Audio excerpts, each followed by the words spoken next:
చింతపండు Naveen alias Teenmar Mallanna MLC ఎలక్షన్లో ఓడిపోతే అంటే ఆయన ఆశల సౌధం, రాజకీయాల ఆశల సౌధం చాలా ఎత్తున ఉంది. ఎందుకంటే నేను ఒక డిజిటల్ ప్లాట్ఫామ్కి వచ్చినా, నేను ఏలేసినా, నేను ఒక కింగుని, నేను తోపుని అని అనుకుంటున్నాను నేపథ్యం. ఎందుకంటే ఓ జనతా గ్యారేజ్ లాంటిది కూడా ఓ గ్యారేజ్ పెట్టిండు, సంపాదించిండు. ఓకే, రేపు గెలిస్తే ఏంటి, ఓడితే ఏంటి, ఎట్లుంటుంది ఆయన సైకలాజికల్గా? ఏం లేదు, గెలిస్తే ప్రభుత్వంలో ఉన్నత స్థాయిలో ఉన్నటువంటి వాళ్ళతో కూర్చొని వాళ్ళని కూడా అవసరమైతే బ్లాక్మెయిల్ చేసి మనోడు ఏ హోదా కావాలనుకుంటుంటే ఆ హోదాను తీసుకుంటేందుకు ఎన్ని ప్రయత్నాలనే చేస్తాడు. అవసరమైతే అలా ఉన్నటువంటి మంత్రివర్గాన్ని కూడా చీలగొట్టేటువంటి ప్రయత్నం చేస్తాడు. దాంట్లో డౌటే లేదమ్మా. అది మల్లన్నకు చీమ కుట్టినంత పని, అది ఆయన చేయగలుగుతాడు. ఎందుకంటే తెలివి కల్ల దొంగ మల్లన్న చేయగలుగుతాడు. గెలిస్తే ఈ పని చేస్తాడు.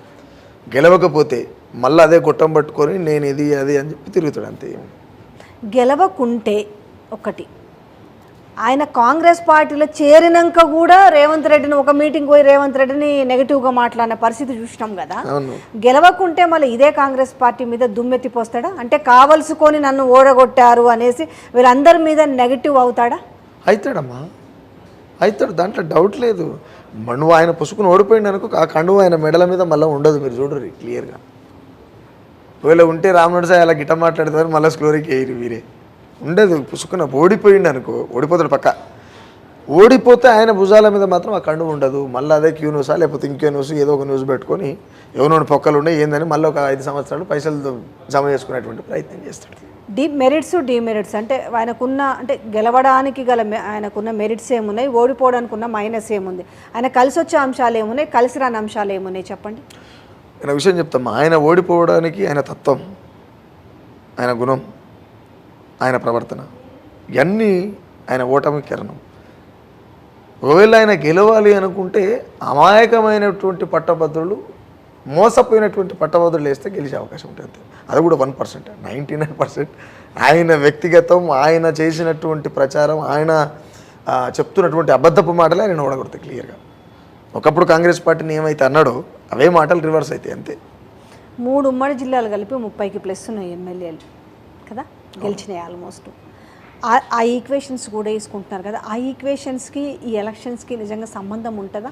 అంటే ఏ ఎమ్మెల్యే ఆ ఎమ్మెల్యే సిన్సియర్గా బాధ్యతలు తీసుకుంటే ఉందా? ఈయనకు సిన్సియర్గా బాధ్యతలు. ఇప్పుడు సపోజ్ నల్గొండ జిల్లా, ఉమ్మడి నల్గొండ జిల్లాలంటే కోమటిరెడ్డి బ్రదర్స్ కిందికి, ఖమ్మం అంటే ఇప్పుడు పొంగులేటి కిందికి, సో ఇట్లా మనకి వరంగల్ అంటే ఇట్లా ఇప్పుడు ఈ 3 సెక్టార్స్లో ఉమ్మడి జిల్లాలలో ఈయన కోసం సిన్సియర్గా, వీళ్ళని పక్కన పెడదాం మంత్రులు కాకపోతే కనీసం ఎమ్మెల్యేలను ఈయన కోసం ఉన్నారా? ఏమంటారు, మీదిపురం పోయి కక్కేనేమో అన్నట్టు అని ఒక సామెత ఉంటుంది, మొత్తం చెప్పడానికి లేదు. కానీ వీళ్ళు తప్పక ఎమ్మట్టున్నారు, అంతే. ఎవ్వరికి ఇష్టం లేదు ఆడ.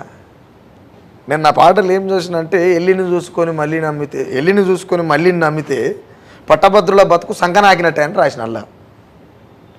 ఇప్పుడు ఎంటొచ్చే ఎమ్మెల్యేలకే సగ ఏం గది లేదు, నువ్వు చేసింది ఏం లేదు, గెలిచి 3-4 నెలలు అవుతున్నట్టుంది. ఏమైనా చేసినావా? ఏం చేయలేదు కదా. ఎంటొచ్చిన ఎమ్మెల్యేలకి గురించి తెలియదు, ఉద్యోగుల గురించి తెలియదు, చదువు గురించి తెలియదు, ఏ దానికి ఏంటో కూడా తెలియదు. ఆ క్రైటీరియాస్ ఆయన ఏం చదువు, చాలా మంది అసలు నేను ఏం చదువుకున్నాను కూడా అంటున్నారు చాలామంది. ఆయన కూడా వెళ్ళదు. మీరు ఓపెన్గా చెప్పుకున్నారు, నేను ఇట్లా 7th చదివినాను కానీ జీవితాన్ని చదివానని.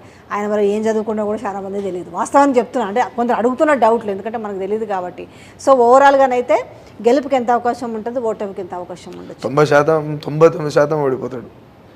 1% చెప్పలేము, ఎందుకంటే కాంగ్రెస్ పార్టీ అధికారంలో ఉన్నది కాబట్టి చెప్పలేరంట. అసలు యాక్చువల్గా మల్లన్న లాంటి వాడు గెలవద్దమ్మా. పిచ్చోని చేతికి రాయిస్తే ఏం చేశాడు?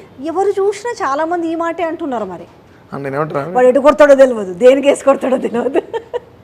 ఇప్పుడు పిచ్చోనికి తుపాకి ఇచ్చి నువ్వు ఆయనను కాల్చండి, ఆయనను కాల్చా ఇస్తే నువ్వు నిన్నే కాలుస్తాడు ఫస్ట్. తప్పకుండా కరెక్ట్. అది ఎటుంటుందో తెలియదు ఇంకా, అంతే.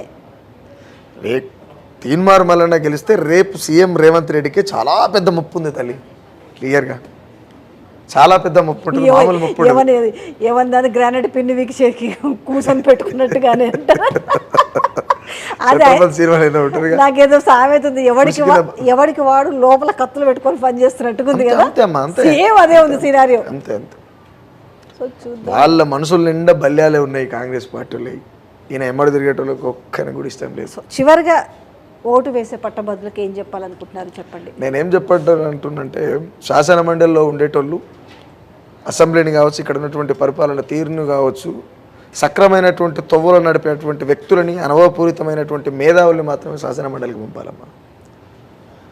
ఇంకొకటి ఏమనంటే పట్టభద్రులు అంటే కూలినాలు చేసుకునేటువంటి పేదోళ్ళు కాదు కాబట్టి, ఆటన రూపాయకు ఆశపడేటువంటి సిగ్నల్ల కాడ బెగ్గర్స్ కాదు కాబట్టి, గుడిమెట్ల కాడ కూర్చొని గుడ్డో మెల్లో అని చెప్పి చిప్పబట్టుకునేటువంటి వాళ్ళు కాదు కాబట్టి, పట్టభద్రులంతా ఒక మేధావి తత్వంతో జీవిస్తున్నటువంటి వాళ్ళుగా నేను నమ్ముతున్నా.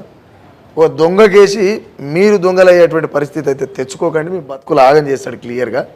దయచేసి పట్టభద్రులు, ఖమ్మం, వరంగల్, నల్లగొండ పట్టభద్రులకు నేను నా మాటకు ఒక చిన్న మాట ఏం చెప్తా అంటే, దొంగలని అసెంబ్లీలకు పంపించినాం, శాసన మండలికి పంపించే అవకాశం, మంచోళ్ళను పంపించేటువంటి అవకాశం వచ్చింది.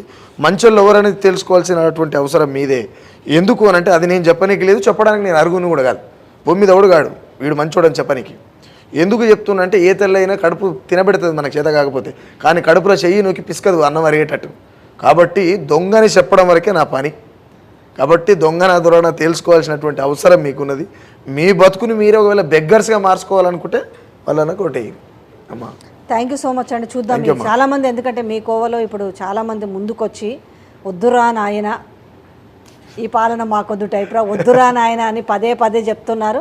సో పట్టభద్రులు కూడా అర్థం చేసుకోవాలి, ఎందుకంటే మీ చేతిలోనే ఉంది ఆయుధం, మీ నెత్తిన మీరు బండలు పెట్టుకోవద్దు, మీ నెత్తి మీరు ఇది చేసుకోకూడదు అని అంటే. So thank you so much అండి, మీ విలువైన సమయాన్ని మాకు కేటాయించి 4 మంచి మాటలు చెప్పినందుకు థ్యాంక్ యూ సో మచ్.